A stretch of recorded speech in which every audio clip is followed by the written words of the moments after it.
These striking images of Chinese warships off the coast of Taiwan this month, a dire warning of a potential invasion that could disrupt the global technology supply chain, plunge the world into an economic catastrophe, and start a hot war between the U.S. and China.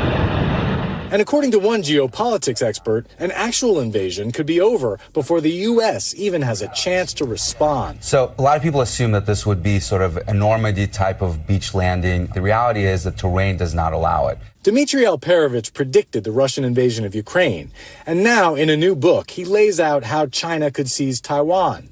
First, he says, the Chinese would mount a lightning-fast assault from the air and the sea. You're still going to move amphibious assault ships across the strait.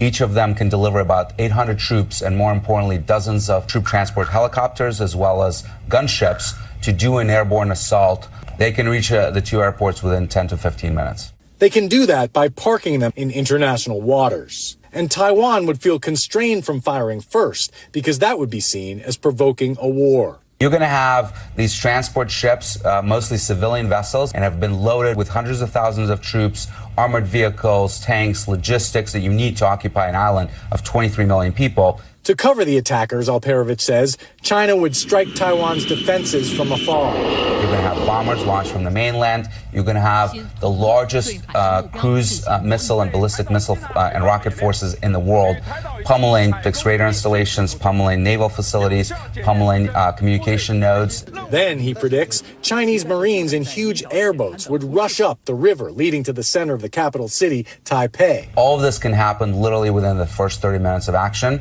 All the while, he says, the U.S. president facing an awful choice. Allow the aggression to stand or launch a war that could kill more Americans than World War II.